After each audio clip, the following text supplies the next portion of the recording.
etika berkomunikasi. Nah, karena kita kuliahnya semuanya lagi online nih, jadi kita mau bahas tentang bagaimana cara yang baik untuk berkomunikasi dengan dosen. Apa yang boleh dan tidak boleh dilakukan sebagai mahasiswa baru ketika menghubungi dosen. Biasanya, mahasiswa itu diperbolehkan menghubungi dosen di jam-jam tertentu, seperti di jam kerja. Tidak boleh menghubungi dosen di jam istirahat ataupun di luar jam kerja, termasuk di tanggal merah atau hari-hari weekend. Nah, terus gimana sih cara menghubungi dosen yang baik dan benar? Yang pertama, teman-teman harus ingat waktu, jadi hubungi dosen di jam-jam kerja aja, misalnya dari jam 8 sampai jam 4 sore. Dan yang kedua, teman-teman juga harus menggunakan bahasa yang baik dan sopan, atau teman-teman bisa lihat contoh template di samping untuk cara menghubungi dosen, dimana itu biasanya diawali dengan ucapan salam, kemudian kita menyebutkan nama kita secara singkat, dan dilanjutkan dengan maksud tujuan kita untuk apa menghubungi dosen, dan diakhiri dengan terima kasih. Nah, hal selanjutnya yang bisa kita lakukan yaitu memperbanyak kenalan atau memperluas relasi. Nah, yang dimaksud dengan relasi ataupun kenalan di sini bukan hanya dengan teman loh, tapi kita bisa berkenalan dengan dosen, berkenalan dengan staf, ataupun berkenalan dengan orang-orang sekitar yang ada di fakultas ataupun universitas kalian.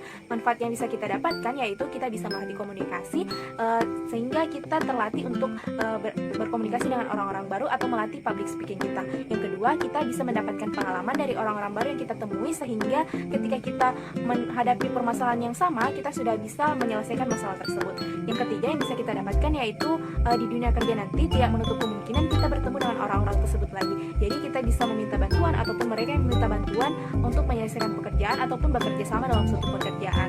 Nah, adapun yang harus kita hindari di dunia perkuliahan yaitu bersifat antisosial. Apa sih antisosial itu? Yang kita ketahui bersama, antisosial itu gangguan kepribadian. Tapi yang dimaksud di sini yaitu menutup diri dan tidak ingin berteman dengan orang lain, sehingga ketika kita membutuhkan bantuan, kita tidak tahu meminta bantuan dengan siapa karena kita tidak memiliki hubungan yang baik dengan orang-orang sekitar. Selanjutnya, mengerjakan tugas tepat waktu dan tidak menunda-nunda pekerjaan. Jadi, misalnya ketika kita mendapatkan tugas baru dari dosen, sebaiknya kita segera mengerjakan tugas tersebut dan tidak menunda-nundanya. Bisa dilakukan dengan cara mencicil tugas tersebut sedikit demi sedikit. Jadi, ketika kita mendapatkan tugas baru, kita tidak akan merasa kesulitan untuk membagi waktu untuk mengerjakan tugas yang satu dan lainnya. Teman-teman inspirator, di sini aku akan lanjutkan pembahasan mengenai hal apa saja yang boleh dilakukan dan tidak boleh dilakukan oleh seorang mahasiswa yang sudah memasuki dunia perkuliahan. Yang pertama, hal yang boleh dilakukan adalah selalu masuk tepat waktu dalam mengikuti setiap kelas perkuliahan yang sudah kalian ambil. Nah, yang kedua adalah tidak pernah alfa dan selalu mengikuti setiap kelas perkuliahan yang sudah dijadwalkan.